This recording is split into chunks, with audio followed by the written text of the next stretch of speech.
we'll talk about our next topic and our pathways to success called community. It plays a really big deal in a lot of different ways. Let's first of all talk about a community. And here's a concept: community trumps culture. So rather than focus on culture, startups should instead concentrate on building a community. There's a difference, but why does it matter to you? Because you're just trying to sit down there and build a business and make some money so you can survive as you go through. A lot of times, a company comes through and they impose their culture on the employees and expect the employees to conform to it. Often it's not authentic. We all here, we're a family. We're a family, okay? We want to have a birthday celebration. We're so sick and tired of having birthday celebrations. Like, oh my gosh, if you buy the cake, fine. I'm not going to buy the cake. I'm so tired of having these. We've been doing birthday celebrations for 10 years now. I'm really tired. By the way, that's a real conversation that I've heard. You got to be authentic, serve the employee needs, but you don't do it without asking them. Ask them what they want.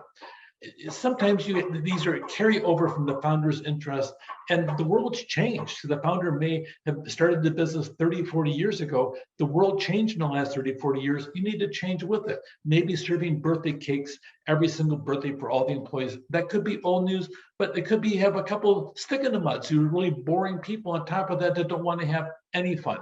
So be careful about listening too much to the critics, because there will always be critics about anything that's out there. But focus in on the culture, make certain the culture reflects the people that are there, because you want to build community, get them all to buy in. A community is a manifestation of the people within it that's guided by the company values. Here's your values. Okay, let's sit down and include that.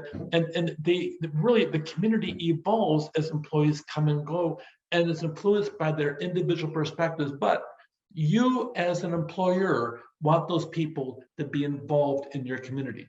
If you start a business, you'll start out small. Sit down there and have parties that sit down there and reflect that community. Enjoy the people with you, and then always sit there and renew that community as you go through, because it changes as it goes through, because you're going to change as well.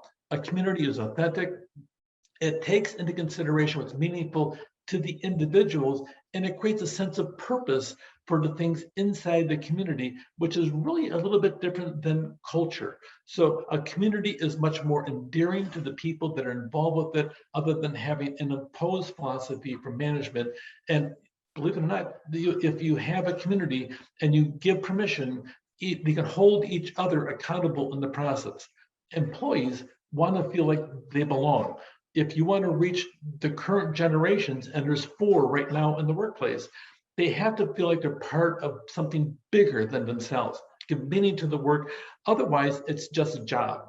So perhaps more importantly, if you build a community, it ends up being sustainable. A CEO can't handle maybe a community of 400, but you can have leaders that handle the community within each one of their departments. And those communities have a right to be different than the department next door, as long as you have the overall general philosophy and guiding values. So how is a community different from culture? You should know that, because a culture tends to be imposed and a community develops. What traits does a community have that are meaningful to you? Take care.